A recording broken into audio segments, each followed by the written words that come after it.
Welcome to Live Daf, your online Daf Yomi Shir. Shalom, welcome to today's Daf Yomi, which is Yoma Chav Gimel. Let's go back to the bottom of Chav Beis and Beis. The last three words there. Kol Talmud Chacham. We learned yesterday. Any Talmud Chacham she'enoi noikem v'noiter kenochish, who doesn't take revenge or harbor resentment, as a snake does. Of course, we're speaking not regarding a personal offense, but something which negates the Torah that's within him. He represents the Torah. So as the Rambam says, we're speaking that it happened in public, before Hesia. Somebody offended him in public and is being mavaza and mechalal the Torah of his Talmud Chacham. In this case, he must take revenge and defend his honor. And if he doesn't do so, Einoi Talmud Chacham, he's not a true Talmud Chacham. Says the Gemara, is that so? You meant to take nukam, you meant to harbor resentment and anger in one's heart. And I meant to take nukama or netira, which means harboring resentment, keeping anger in one's heart. So how can we say that a Talmud Chacham must do that? He's required to do that, otherwise he's not a true Talmud Chacham. Says the Gemara, that Isser of Leisikim Leisitor is speaking regarding monetary issues. So, if one offends him monetarily, doesn't want to give him a loan, doesn't want to lend him a tool, then you must not take nekama or be noiter the eva and the sin of a leiv. But here we're speaking where he was offended personally. He was degraded, he was insulted. In this case, a Talmud Chacham must defend the honor of Torah. Tichsiv, as we find in a Brisa, that pasuk is speaking about mammon issues. The Sanya, as we went to the Brisa, what's an example of a person taking revenge or netira? What is that? Nekima means Amar lo yashileni magalcha. Reuven approaches his neighbor Shimon. Please loan me your magal, your sickle, your tool, your drill, your saw. Amar lo lav. Shimon responds, no, not going to lend it to you. Lamachar, next day, Amar lo Yehu hashileni kardumcha. Shimon approaches Reuven and says, could you lend me your axe? Amar lo eini mashilcha. I'm not going to lend it to you. Kederach shalei shaltani, just as you refused to lend your tool to me. Zoi hi nekima, this is an example of revenge. Vezi netira, what's an example of netira? Just the opposite. He'll do it, but show how different he is from his friend, which actually is an expression of resentment. Amalei hashleini kardumcha. Reuven approaches Shimon. Please lend me your axe. Amalei lo. He says, no, I can't. Sorry. Lamachar amalei hashleini chalucha. Next day, Shimon, the refuser, approaches Reuven and says, could you lend me your garment, your robe? Amalei, Reuven responds and says, with a snicker, he says, I'm going to do this. I'm going to be different than you. I stand higher than you. I'm not going to lower myself to your level. Hey, look, here, take it, please. Be my guest. I'm not like you. Shloi Shaltani, who refused to lend me what I needed. Zoi hi netira. So although he's not exacting revenge, but apparently he still harbors resentment in his heart. And that's an example of netira. Mepharshim explain, it's expressed in this way, by telling him off, but really the Iker Isser is having the Eva, the Sinna, the resentment embedded in one's heart. So we see clearly that the Isser of Nekama and Netira involves momentous issues. Refuse to lend him something, refuse to give him something, but if it involves personal discomfort, personal pain, personal insult, that's a different story. And in that case we say a person may respond, and a Talmud Chacham must respond in honor of Kavod HaTorah. V'tzara duguf aloi? Is that so? That personal tsar is different? Over there a person is meant, required to respond if he's a Talmud Chacham. But Tanya, we learned in a Brisa that it's actually praiseworthy to ignore one's insult, to ignore a disparaging remark. Hanel Lovin. If one is insulted, ve'einon oven, and they don't respond in kind, shemin cherpasan ve'einon meshiven, or higher than that, people who can hear insults and disgraceful remarks said against them, and they just remain silent. So the first guy, he's responding but not insulting back. He's perhaps defending himself. This fellow is Einan Meshivan, that they don't respond at all, they just remain silent. This is from Hashem. Or Oisin Ma'ava, this is even higher. They respond with love to Hashem. This is coming from Hashem. This is a kapara. Wow, how great. Usmeich and B'Yisur, these are even our higher madrega. They're sameach, they're joyous when they experience these moments of discomfort. It's coming from Hashem. Hashem Omar Le Kalel, as David HaMelech told the people there. Shimon Megera wasn't coming on his own. Hashem sent him to curse me. So it's all from Hashem, and Hashem, we know, is the source of all goodness. He's a Tova Meitiv. When a person experiences discomfort, he's happy about it. So these fellows are very high in Madrega. Aleina Kosev Omer. On them the pasuk says, V'oyav, those who love Hashem, Ketseis Hashemesh B'Gurasi. Although now in this world they're perhaps lying low and seem to be at a disadvantage. But just as we know the sun will, Allah said, love is shine forth in all its might and glory, so too the lovers of Hashem eventually will experience the same revelation and glory and shining forth as it says Hashem B'Gurasi. In any case, we see from here that one is not meant to respond to insults. Says the Gemara, you're right, we're not speaking that the Talmud Chacham is actually going to respond in kind when he is insulted, when he is embarrassed. The Nokatei Beliebe, he contains it in his heart. He relies on other people to defend him and take on his case. Says the Gemara, but even that is not meant to be. A person is meant to be a moichel. Person overrides his midos, overrides his anger, ignores insults, ignores offenses. Ma'avir lo yakol pshav mido keneged mido. Just as he was over al midosav, Hashem is gonna be ma'avir on his averis. He's moichel, Hashem will be moichel. So apparently that's the way to go. Talmud Chacham should not harbor any ill feelings in his heart. The mefayis mefayis. When Rava speaks about ma'avir midosav, that's when mefayis they're appeasing him. The offender comes over and asks mechila. Yeah, certainly he should just erase it from his heart. But otherwise, when we're speaking about a Talmud Chacham who is meant to defend the Kavod HaTorah, he can't just let up. He has to keep it in mind and hope that others will settle the account and set things straight and restore the honor and dignity of the Torah. They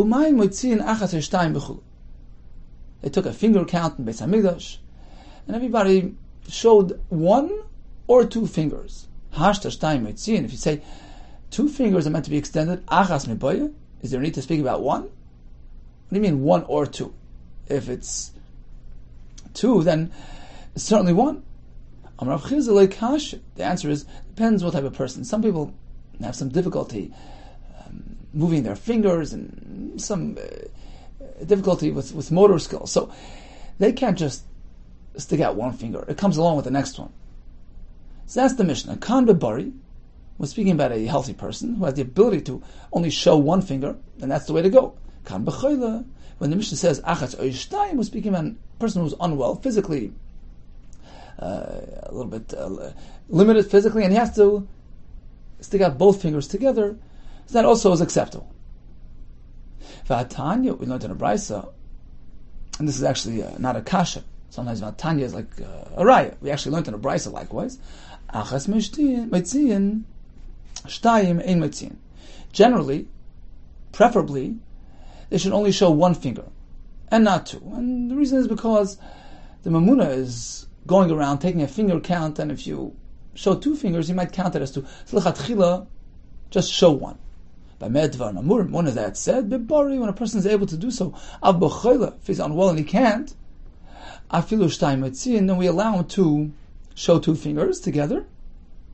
Vayechidin meitziyin shtayim. There's another example of one who is weak. Yechidin, some of Farshim says, referring to Talmidei Chachamim, who are known to be weak and shrach, so they have a difficult time with motor skills or finger skills, and they might actually have to stick out two at a time. Matzian time, we allow that. Of course, when we count, we only count them as one, because it's really only one person. Is that so? Do we only count it as one? We're not meant to extend the third finger as well. So the goidel, the thumb, is the first.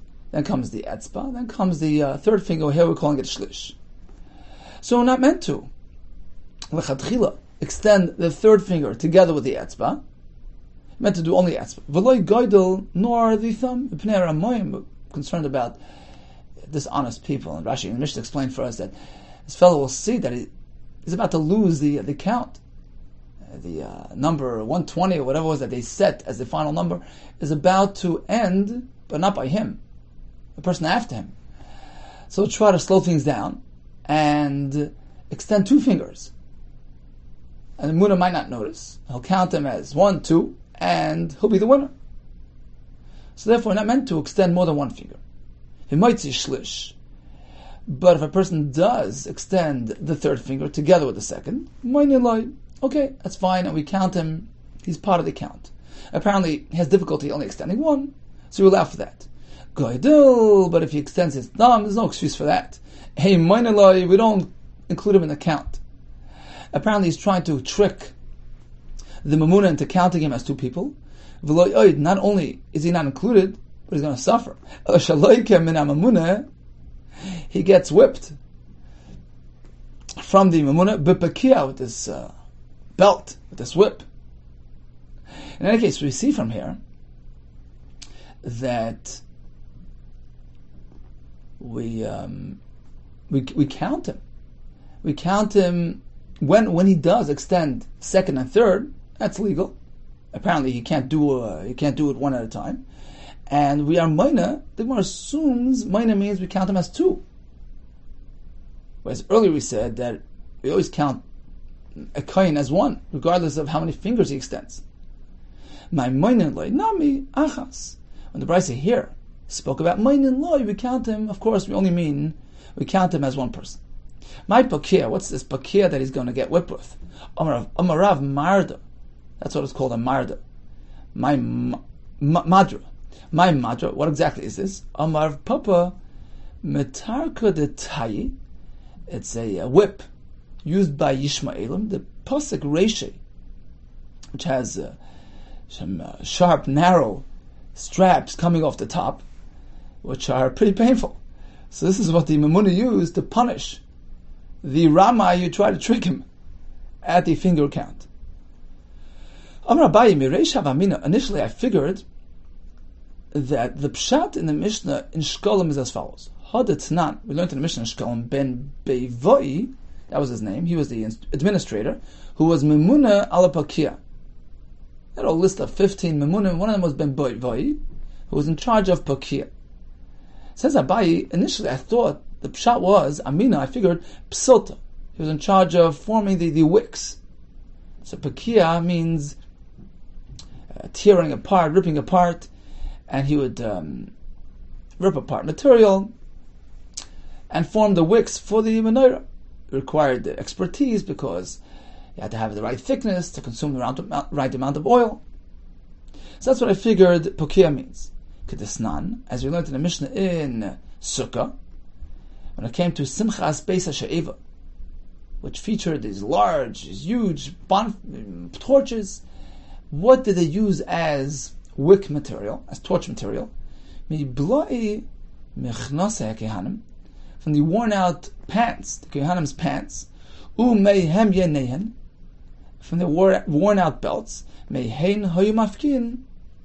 that's what they used to rip apart and to form wicks, and that's what they used to light the torches of Simchas Beis HaSheva.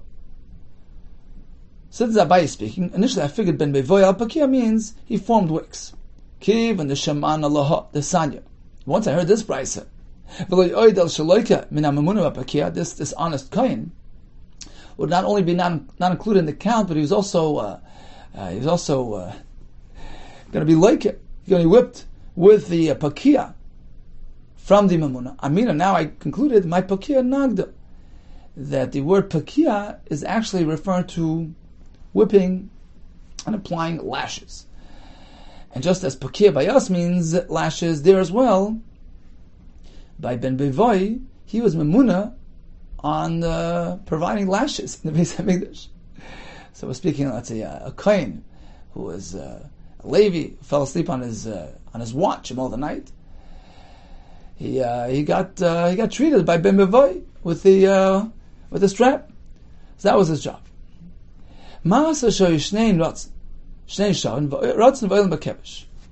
Mishnah began by telling us that initially there was no pais applied to Trumas Hadeshin. Whoever came first was Zoicha in Trumas Hadeshin. Suppose there were several Kehanim, they would have a race up the Kevish. It was once a story. Two Kehanim were running neck and neck, and one of them pushed the other, who broke his foot. Tana Rabbanan, we have a similar story. Maaseh b'shnei Kehanim sheyishnein shavim. We had two Kehanim who were running neck and neck. V'rotzen v'olim b'kevish, and running up the ramp in a frenzy. Kadam echad mehen l'tech arba'ah meshal chaveri. And one Kohen notices that his friend is creeping up behind him and entering within his 4 amas. So he's going to take away the victory. So what do? Not al sakin v'takale believe. He took a knife and put it into his heart. He killed him. Amad Rabbi Tzadok al ma'alas ulam. Seeing this tragedy in the Beis HaMikdash, Rabbi Tzadok got up on the steps of the ulam, some sort of chamber there. V'amar, and he said, Achedu b'nei Yisrael. Listen, Klal Yisrael. Shemu, hareyu omer, ki yimatzei chalal ba'adam. Pasuk speaks about a chalal, a person who was killed, found on the ground. V'yatzu zekenecha v'sheftecha. We don't know who killed him, so the zekenim, the sheftim, have to come out and apply the whole process to bring a korban egla rufa, on account of one person was found to be killed. Anu al mi lahavi egla rufa. Here by us, who's to bring the egla rufa? Who's responsible? Usually it's the city closest to the chalal. But here, it's in the Beis HaMikdash. Who's accountable? Al ha'ir, residents of Yerushalayim, should bring the egla rufa. Oy al ha'azoris, or is it the azoris of the Beis HaMikdash that are considered accountable, and the Kehanim residing in the azoris, they should bring the korban. So this was his way of arousing remorse and tsar. And what just happened? And everybody began crying. The father of this young Kohen showed up. And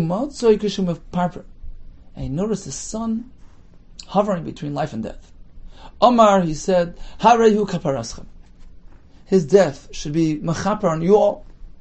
That's number one. And number two, he added, you should know that my son is still hovering, he's not yet dead. And you should know that the knife that was used to kill him is not yet tummy. Just bear that in mind. Don't worry about tumah. He's not yet mace. This is what the father had to say about the story. What does this show us? That they were more concerned about the kli becoming tummy. That was a higher priority for them than the actual death of this person. Maintaining tahara by utensils was more important. It was a religion on its own. Tahara. Even more than murder. Because he took the effort to mention that. And that was on his mind. You should know, 1 second, he's not dead yet. It's still tahara. Apparently that was more important. That's what everybody needed to hear. Was more important than the shvichas dam aspect. As we find in the pasuk, v'gam dam naki shavach Menashe harbe me'od. Menashe killed many people. Adashem milei es Yerushalayim pelepe. He filled Yerushalayim with dam. He killed many people. Shvichas damim was not regarded as such an important thing. Tahara tumah, that was important. It says in more, let's analyze what happened. Now, Mishnah made a story of a broken foot. And on account of that story, they enacted the pious system to keep things civil and safe. Here we have a story of a Ritzicha, Shvichas Dam, on the way up to the Mizbeach. Which story happened first? Elaim with the Shvichas Damim, shall we say this story of Shvichas Dam took place first? How could that be? That wouldn't be a reason on its own to be Mesaken pious, had to wait for the broken leg, which is much less of a tragedy. Now that we see that on account of murder, that wasn't enough to Mesaken a pious. Can we say that on account of the broken foot they were Mesaken? That wouldn't make sense. Elo, you must say the Nishbar Ragle Kadam. The story of the broken regal occurred first. Now, if on account of that story, they established the lottery system, Arba Amos, my Aviditayu. How does the second story make sense? He was chasing him up to Kevesh, and he ended up within the same 4 Amos, and he killed him. There was no chasing, there was no racing. They had a pious established. You must say that the story of the Ritzicha took place first. Now, they figured this was a quirk. Initially, they figured it happened. It was an incident, but it's not something which we have to be worried about. Also, there's hakana. But then they saw that even Mela, even just running up, can bring sakana, push him off. That was a straw that broke the back. They decided, okay, it's getting too dangerous. It's not just this story. It's not just an isolated Maisa. It's something that can happen again, and this thing is dangerous. Let's desist and massacre in the pious system. Says the Gemara, so what happened? Amad Rabbi Tzadok al Malus Ulam. He got up and he said, "V'amar Acheinu b'nei Beis Yisrael Shimu Hareyu Omer Ki Matzei Chol Ba'Adama." We know that there's a din of Egla Rufa. Anan al Milavi. Over here, who's going to bring the Egla Rufa? Al Ha'ir? Or Al Ha'azaris? Who's accountable? Is it the city? Is it the Azaris? Apparently, Yerushalayim is within the parsha of Egla Rufa. Yerushalayim bas Asuye Egla Rufa. Is that so? Vatani Asora Dvarim. Nemer Yerushalayim. There are 10 things regarding Yerushalayim. V'zu achas mem. And this is one of those 10, which is Eina Mevia Egla Rufa. There's no Egla Rufa brought on account of Yerushalayim. Rashi on top explains Eina Mevia Egla Rufa T'chsiv Ki Matzei Chol Ba'Adama. And the pasuk continues. It's going to be found on Adama, on the land that Hashem gives you, Lirishta, as an inheritance. Ve'en Yerushalayim Yerusha. That doesn't include Yerushalayim. Because Savar, because the Gemara here holds, L'nischak l'shvatim. We had this earlier in the Masechta. Yerushalayim was not distributed as a nachla, as a territory to the individual shvatim. It's considered a communal city. In which case, it's not included in the word Yerishta, and there's no Egla Rufa.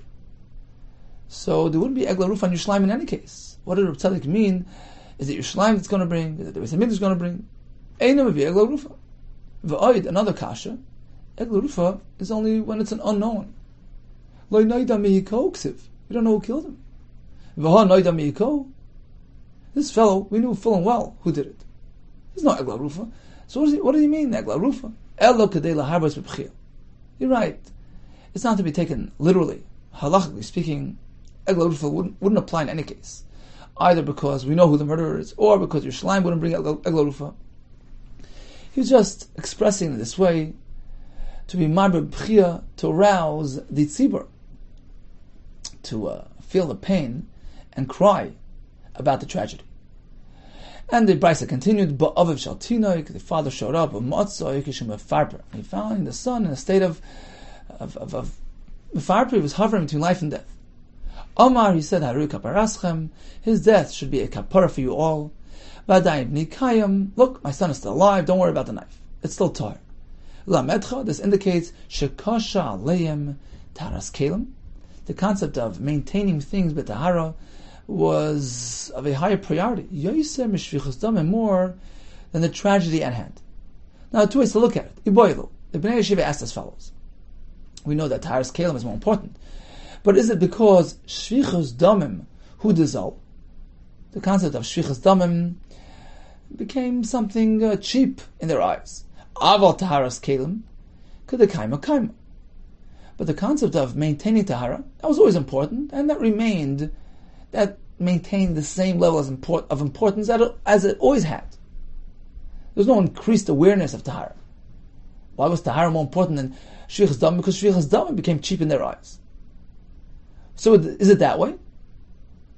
We say Tahara was always here, and Shvichas Damim dropped in value, and that's why Tahara is now more important. Or perhaps you can say, Shvichas Damim Kedekaima Kaima. Sure, they had the same regard, same seriousness to Shvichas Damim as they always had. Alva Taharas Kelim Hidechamira.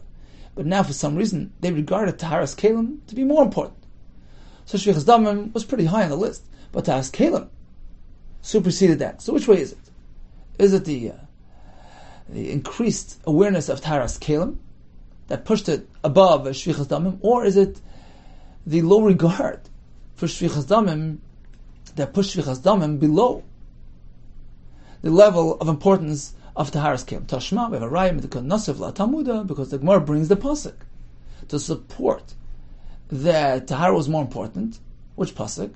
A pasuk which indicates that they were heavily involved in murder. Apparently, they had a total disregard for Shvichas Damim. And that's why Tahara was more important, by default.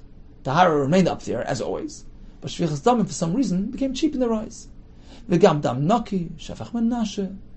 He killed lots of people, shmamina. This is a raya, Shvichas Damim, hu dezol. Murder became cheap in their eyes. V'taharas kelim, kedekaima kaima. And the high regard for maintaining Tahara remained in place as always. Tan Rabban. We have a pasuk which discusses Ha'itzo'as hadeshen mechutz lamach. We've already learned about Trumas hadeshen. Kohen would approach the Mizbeach every morning with a scoop, with a machta, and take out some of the deshen, put it on the floor, and have it absorbed in ground as a nes. The pasuk says that in addition to Trumas hadeshen, sometimes when there's lots of ashes on the Mizbeach, they transport the deshen to outside the city, to the makim of Shefech HaDeshen. And as the pasuk describe this, Tan Rabban, Upashat v'lavash b'gadim acher. The kohen should remove his bigdei kahuna and dress with other begadim. V'hoitzis HaDeshen, which enables him to go and take out the deshen outside the machne. Now, what do we mean? Upashat v'lavash shemani. Perhaps I can suggest that the Torah means similar to Yom Kippur, kederach Yom Kippur, shepoishet bigdei kodesh v'lovish bigdei chol. Now, what does this mean? We know that in Yom Kippur, the Kohen Gadol alternates. He begins with bigdei zav, transfers to bigdei lavan, back to zav, back to lavan, back to zav, so back and forth 5 times. That's where we have a concept of poishet and levish. Now, we're speaking about an ordinary weekday, a kohen hedyet, not Yom Kippur. So all he really has is one set of begadim, the 4 begadim that a kohen hedyet wears. So what then does the Torah mean? Upashat, he removes one set of begadim, v'lavash begadim acherim, then he switches to another set of begadim. What does he have to switch into? He has one set, one type of begadim. Perhaps we can suggest, you know what the Torah means? That in preparation for Ha'itzo'as hadeshen, which is a work which involves getting dirty and begadim getting sullied, Torah requires him to switch into bigdei chol, into begadim which are not kodesh. Shemani, once again says the Gemara, Shemani, perhaps I can figure that the pasuk means kederach Yom Kippur. Follow the example of Yom Kippur, switch from one set of begadim to the other. Shepoishet bigdei kodesh, v'lovish bigdei chol, switch into a different type of begadim, weekday begadim, not bigdei kahuna, and use that for Itzas hadeshen. Because Itzas hadeshen perhaps is not considered avoida, doesn't need bigdei kahuna. Talmud loymar, the pasuk adds and says, upashat es begadav v'lovash begadim acherim. And we learn from here that we're meant to connect the two. Makish, we connect begadim shalovish, the begadim that he's now going to put on. We connect those to the other begadim, the begadim shepoishet, the begadim that she removes. Just as the begadim which he removed from himself, the begadim which he was poishet, were certainly bigdei kodesh. So previously he was wearing bigdei kahuna. Just as those begadim were bigdei kodesh, Havkan, likewise here, the new begadim which is going to put on now, bigdei kodesh, are also bigdei kodesh, meaning that even for hatzas adeshin, you have to wear bigdei kahuna. Okay, so what then does the pasuk mean? For lavash begadim achirim. It's the same type of begadim as bigdei kahuna, pchusin man, lower in value, which are appropriate for this type of job, in which his begadim will get dirty. That's the Tanakama. Rabbi Lezer Eimer, we learn as follows: Achirim v'hoitzi. It says v'lavash begadim achirim v'hoitzi. What does that teach us? A chiddush. Limeid ala kayahanim bali mumin. Sheksherin loitzi adeshin. Even a kain who's a balmum, who's not roif avoida, hoitzas adeshin is an activity of an entirely different category. It's not really considered avoida, and even a balmum can engage in that activity. So that's what Rabbi Lezer learns from this pasuk. Acher means acherim v'hoitzi. Even an acher, a balmum who's generally not eligible for avoida, over here he can go ahead and do hoitzos hadeshin al mechus lamachn. Says Rashi, around 3 lines above where we're holding in the Gemara. Going to Tanakama, the pasuk is telling you, use lower value begadim for this type of dirty avodah. Kigoyin shchokim, washed out, rubbed out, begadim oim pishtan shenim mutzav, or low quality linen, vein dmen mikorim, which are low in value. Sheivim malach lechem, because they'll get sullied from the ashes which he's transporting. What's wrong with that? Ugnai lemelech, says Rashi. It's a gnai. It's unbefitting for the king. Shehi meshamash ben al mezbeach v'aved zachil. He should use the same begadim, or the same type of begadim, when he serves the king. When he serves avodas achila, referring to the avodas hamizbeach, transporting deshen, which is involves interacting with dirt and ash. That's not the same level of avodah as avodas hamizbeach, and therefore you want to treat it in kind and wear lower level begadim, lower value begadim, which are different than the ones used to serve the king. That's according to Tanakama. Achirim v'hoitzi limin al kahan balmum. This is Rabbi Lezer speaking. Hi achirim akoyin kai. He learns differently. Begadim achirim. The word achirim is not in reference to begadim. The drash is it's referring to the koyin. Kalayma. Koyahanim shein achirim. Even kohanim which are distant, are far. Muruchakim mishar avodas, who cannot partake in other avodas. Ksherin lavodazu are fit for this avodah, because you're merely transporting deshen outside the city. That's not really considered a proper avodah, a high level avodah, which require kohanim. To me, even a balmum can engage in this avodah. What does Tanakama hold? Why does he disagree with this? Tais explains, because the fact is, a balmum is like a zar. It's not royal avodah, and Tais uses a lashon in the Gemara elsewhere. V'chisal al datcha. Can you even entertain shezar or balmum krevim gam mizbeach, that a zar or a kohen balmum should be allowed to approach the mizbeach? True, you're not bringing a carbon, you're not engaging in avodas mizbeach, but you're interacting with the mizbeach, you're cleaning off the mizbeach. It relates to mizbeach. How could you contemplate that a balmum would be allowed to do that? So that's the machlokes. Tanakama says no balmum. Rabbi Lezer says achirim v'hoitzi. Even a balmum is eligible for this avodah. Back to the Gemara. Omar, so we just mentioned achirim pchusim hem. Tanakama learns begadim achirim is referring to bigdei kahuna, but lower value begadim used for this type of activity. The Gemara supports this from another brayso. K'tanad ve'rishmo. The tanad ve'rishmo. Begadim shebishal behen kedera l'rabbi. When the servant is in the kitchen and he uses begadim which get sullied and get dirty, those begadim, which he used to be mevashel in the pot, lo yimzig behen kaisel rabbi. You shouldn't use those same begadim, such switch uniforms, before waiting on his master, before serving him, pouring his kais. It's not dignified to use the same begadim in the kitchen as you do when you serve the king and serve the master. Here as well, by Trumas by Haitzos Hadeshen, Rashi says, "Ein kaved hamelach l'shoris behen sheris acher." These begadim used for Haitzos Hadeshen, which got dirty and sullied, it's not covered to use them for other types of avodas.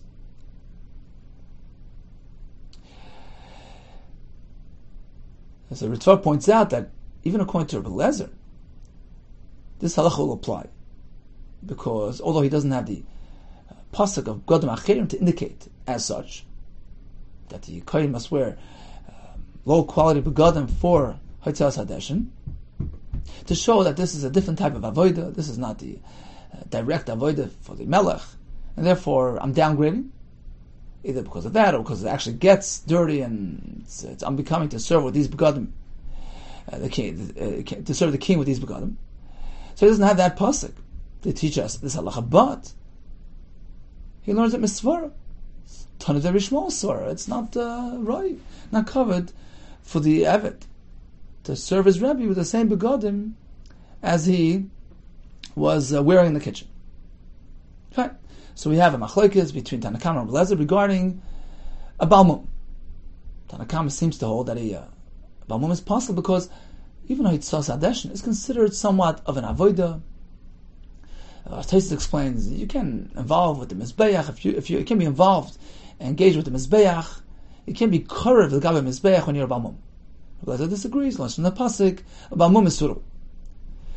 So this is regarding Haitzos Hadeshen. What about Trumas Hadeshen, which is actually an avodah? You take a machta and you scoop up some deshen from the mizbeach, a shir kaimet. It's like taking the kaimet out of the mincha, and then you place it on the floor. It's like an avodah. So, do we have the same discussion there? Would Rabbi Lezer be Masher Balmum? We have a discussion between Rabbi Yehuda and Shlokish. Omer Shlokish, K'machlokes b'Haitzos, the same discussion between Tanakama and Rabbi Lezer regarding Haitzos Hadeshen.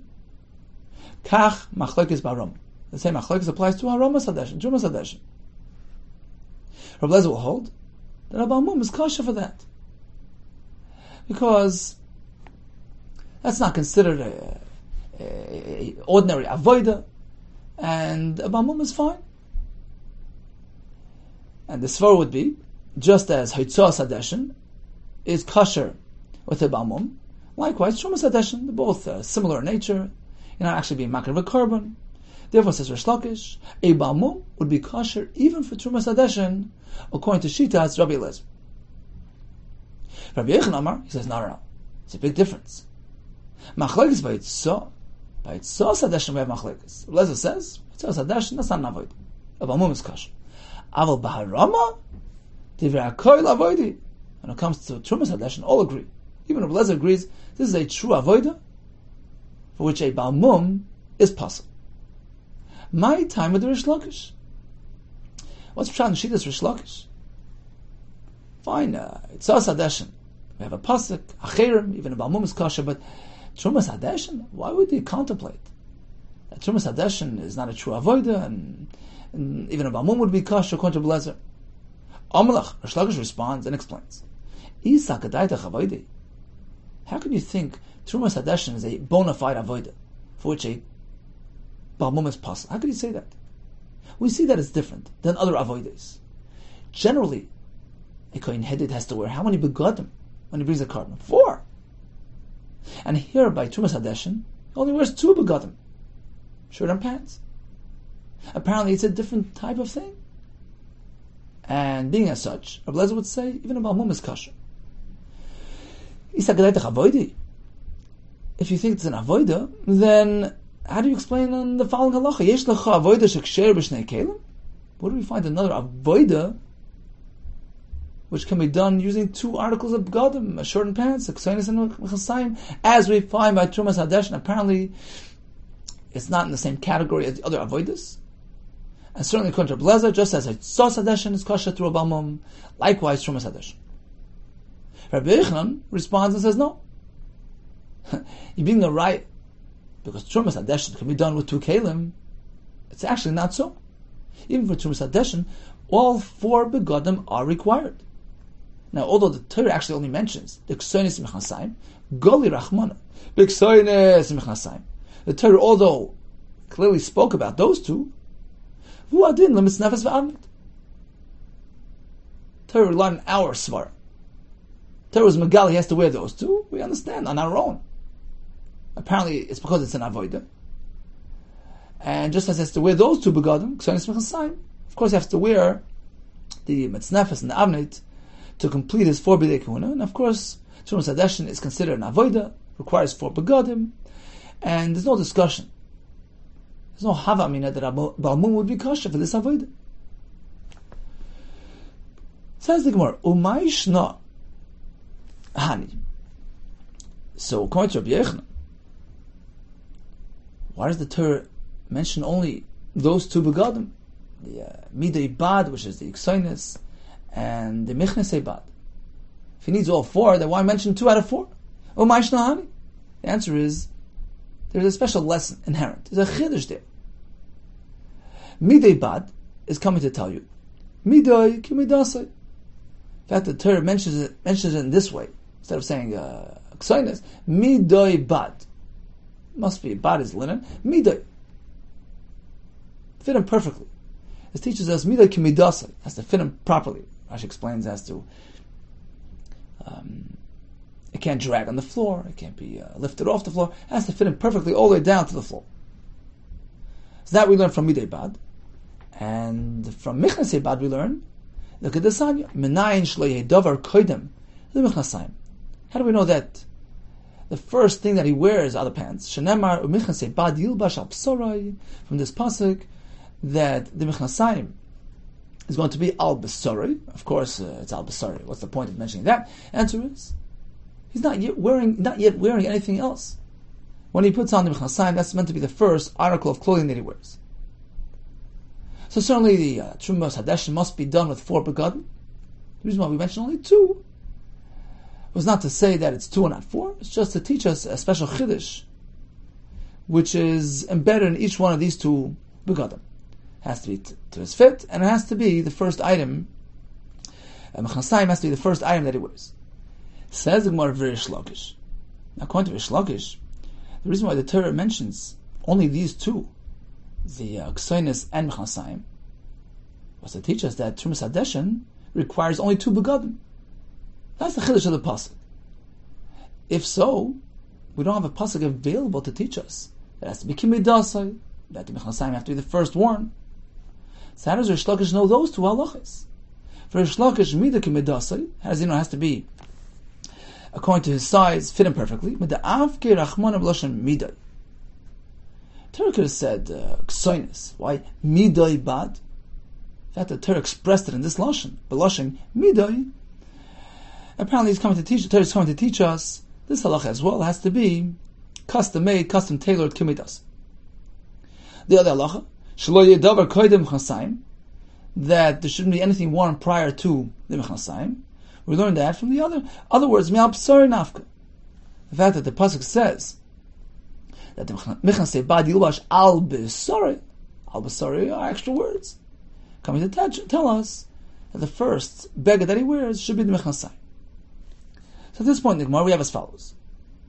By Tzoras Hadeshin, we went to downgrade, wear B'gadim Pchusim, which are appropriate for this type of work. Is it Balmum kosher? Tanakama says no. Releza says it's not a true avodah, and even a Balmum is kosher. We learn from the pasuk Acherim v'hoitz, even those other ones, even Balimumin, can do this type of activity. What about Trumas Hadeshin? So according to Rish Lakish, Trumas Hadeshin is not a true avodah. In fact, you only need 2 begadim, the Ksoinus Mechnasayim.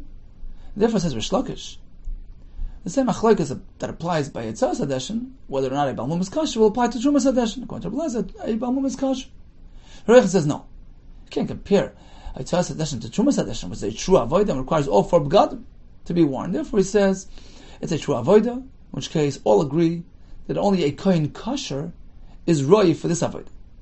Neimu ketanoi, perhaps This question of whether Trumas Hadeshin is considered an avoida, which requires 4 begadim, or it's not a true avoida and only requires 2 begadim, is based on a Machlekes Tanoi, Neimuk Tanoi. The Brisa says, we had this earlier, the Masechta back on Daf Yud Beis. Pasuk says, Al Besori. Michnasei Bad, Yilbash Al Besori. Now, the Pasuk already spoke about having to wear. It's V'lavash HaKoyim Midei Bad. Why then does the Pasuk repeat Levisha again? V'lavash HaKoyim Midei Bad, U'michnasei Bad Yilbash. It seems to be repetitive. It could have said Al Besori. Ma'atam Malom Yilbash. What's it coming to add? Lahavim Mitznefes Ve'avnit La'Rama. To Rabbi Yehuda. According to Rabbi Yehuda, just as he wears the Ksoinis and the Mechnasayim, which are listed in the Pasuk, the word Yilbash, the word Yilbash, Al Besori, the word Yilbash is coming to add an additional Levisha. The Mitznefes, the Avnit. He has to have all 4 begadim when he does Trumas Hadeshin. According to Rabbi Yehuda. Rabbi Yehuda said, no, that's not what the Pasuk is coming to tell us. L'Rabbi is big day Kohen Gadol b'Yom Kippur. Shek Sherin Kohen Hedid. Yilbash is coming to tell us as follows. Although the Kohen Gadol's begadim worn on Yom Kippur can no longer be recycled and worn next year, Yom Kippur again. That's out of the question. Can a Kohen Hedid wear those, speaking of the white begadim, big lovin of Yom Kippur, can he wear those throughout the year? Yeah. That's the Pasuk Yilbash. It's coming to add this type of levisha as well. Rabbi Yehuda Omer, once again, the rabbis to include big day Kohen Gadol b'Yom Kippurim, the white begadim worn by the Kohen Gadol on Yom Kippur, shek sherin Kohen Hedid, that the Kohen Hedid can wear them throughout the year. Amar Rabbi responds by saying, I have 2 problems with your halacha. Shtei teshuvos bedavar. I'll challenge you on 2 accounts, practical and halachic. Number 1, practically, chada de avnei shel Kohen Gadol. The belt worn by the Kohen Gadol in Yom Kippur, which was pure white, loy zehu avneit shel Kohen Hedid. It's different than the Kohen Hedid's belt, which was colored, made of wool linen material, was kalai material. So a practical problem. You can't transfer the white avneit to the Kohen Hedid.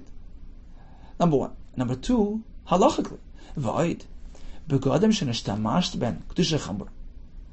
Can you say that begadim which you use for a higher level kedusha, avodah Yom Kippur, tishtamash ben kedusha kala, you're going to use it for a lower level kedusha, do a avodah throughout the year? It's hard to believe that we should allow that. We know that matters of kedusha were meant to upgrade the malan v'kodesh ve'meridim. Therefore, I disagree with your contention. Elamata madam yilbash, says Rabbi. What then is yilbash coming to tell us? The Rabbi says hashchakim, to allow use of worn out begadim. Rashi says as long as they're not torn, but just worn out, that's okay.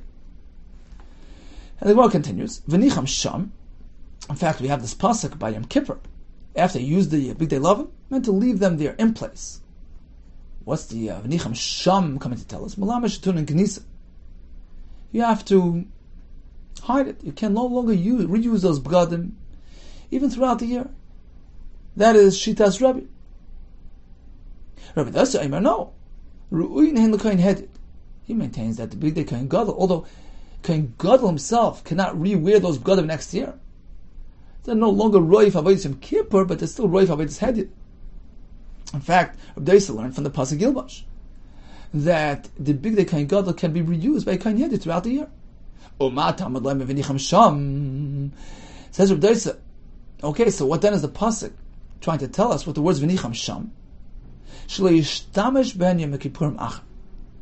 That they simply can't be reused next year Yom Kippur, but a Kohen Hedid can reuse those begadim. Okay, so that's the end of this discussion. In any case, how does it pertain to us? Because we had a machlokes, right? The Brisa began. We have an extra word Yilbash al B'sari. What's the word Yilbash coming to tell us?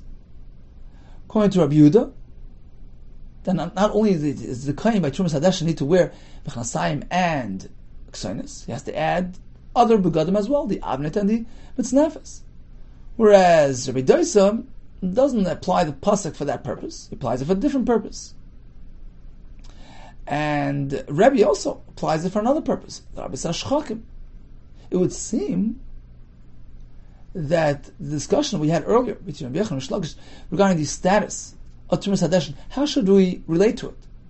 Is it a true avoida which requires 4 begadim, or not really a true avoida which only requires 2 begadim? That very discussion is the basis of this machlekes Tanaim as well. Is it an avoida? It requires 4 begadim, that's Rabbi Yehuda Shita, or not? It only requires 2 begadim. My lab perhaps this is the crux of their machlekes. The Mar Savar avoida, one Shita holds it's an avoida, and all 4 begadim are needed. Umar Savar lav avoida. The other Madam says not an avoida. You don't need 4 begadim. Says the Rabbi, you don't have to say that. The Kuli Alma avoidi. Rabbi Yehuda will respond, everybody holds like me. Tumas Hadeshin is a true service. It needs 4 begadim. There's no machlekes regarding how many begadim he wears. What then? Machlekes here is as follows. Mar Savat Tzricha Kroler Buye. One Shita holds, you need a pasuk to be marber those 2 extra begadim. We wouldn't just figure it out on our own. Pasuk says Ksoinas and Mechnasayim. How do we know to add all 4? That's why we need a pasuk for that. We wouldn't know misvara. Umar Sabal Tzricha Kroler Buye. The other Shita holds, no, you don't have to have a pasuk for that. It's pasuk. As Rabbi Yehuda himself told us earlier, the Torah was megala that he has to wear the Ksoinis and Mechasayim, and by doing so indicated to us it's an avodah. Why else would he have to wear B'dei Kehuna? And relied on our own seichel to draw a conclusion that since it's an avodah, of course you need all 4 begadim. So according to all Shittais, there's Rabbi Yehuda speaking, of course according to all Shittais, Tumas Hadeshin is an avodah, he needs to have 4 B'dei Kehuna. So in summary, regarding Hitzos Hadeshin, we had a machlekes. Tanakama says begadim acher is referring to begadim of lower value, but of course it's considered something that only a kohen kasher can engage in because it's serving the mizbeach. It's a curve of the gav mizbeach. According to Rabbi Lezer, we learn from acherim v'hoitzi, even a balmum, who's generally not eligible for avodah, is kasher for this type of avodah. And as Ritva pointed out, he also agrees to the concept of begadim pchusim, where low-level begadim. That's a svara, Tanu de Rishmal. It's not covered for the servant to serve with the same begadim as he wore in the kitchen. Now regarding Tumas Hadeshin, we have a discussion between Shlokish, who says it's not really a true avodah. The fact is, you only have a Ksoinis and a Chasayim worn, and therefore the same machlok is applied by Tumas Hadeshin applies here as well. Whereas according to Rabbi Lezer, Ebalmum is kosher. According to Tanakama, it's possible. According to Rabbi Yehuda, all agree Tumas Hadeshin is different. It's certainly an avodah, requires all 4 begadim, whether it's because it's a svara, the fact that the Torah reveals is megali, you have to have 2 begadim. Let's draw our own conclusions that it's a true avodah requires all 4 begadim, or because of the extra word yilbash, which is marba all 4 begadim, in which case we see it's a clear avodah, and a balmum is puzzle to engage in Tumas Hadeshin according to all shittas. Taisus adds that by Tumas Hadeshin as well, we will have the same machlekes between Reish Lakish, who says it's done with 2 begadim, and Rabbi Yehuda requires all 4 begadim. Okay, time for a quick chazara. We discussed Nekama and Netira, and the Gemara tells us it's specific to a monetary offense. When it comes to Sarah de Gufa, a person may respond, but of course, a higher madreg would be Hanal Oven ben an Oven. You don't respond to any insults, but the Talmud Chacham would have to defend the Kavod HaTorah. The Gemara responds by saying he doesn't actually have to express it. The Nachle Biliboy, he maintains it in his heart and relies on others to take up his the Kavod HaTorah. And the Maskana was, of course, if there's Mechila asked, even Talmud Chacham should be Maver Al Midaisif. We're speaking about the finger count conducted by the Mamuna to decide who's going to be Zoich and Tumas HaDeshen. Generally, it's 1 finger. If you can't, it's 2 together. But an Agudal's out of the picture. Apparently, he's a Ramai, and he gets whipped by the Mamuna. The Gemara tells us that initially they would run up the ramp until it came to Shvichas Damim. They figured that's just an incident, an isolated story, and they didn't change the procedure. Until then, they saw that it actually led to the next incident, breaking his foot, and they abolished that system. They were Mesaken Piyasis. The Gemara tells us that unfortunately at that time in history, Taras Kalim was more important than Shvichas Damim. And we concluded the Hitzos Hadeshin, transporting Deshin outside the city, according to Tanakama, needs B'godim Pchusim, Rabbi Yehuda says God Mechusim, and also even a Balmum is kasha. It's not a true avodah. Regarding Trumas Hadeshin, now we have a discussion. Rish Lakish who says Trumas Hadeshin is the same as a Tzavas Hadeshin. You see, it only needs 2 big kahuna. Perhaps it's not a real high level avodah, and according to Rabbi Lezer, even a Balmum would be kasha for that. Rabbi Yehuda maintains Trumas Hadeshin is different. That's a true avodah. All agree that 4 big kahuna are required, and certainly a Balmum would be possible for Trumas Hadeshin, which is considered a proper avodah. All the best to you, and Hatzlacha Rabbah.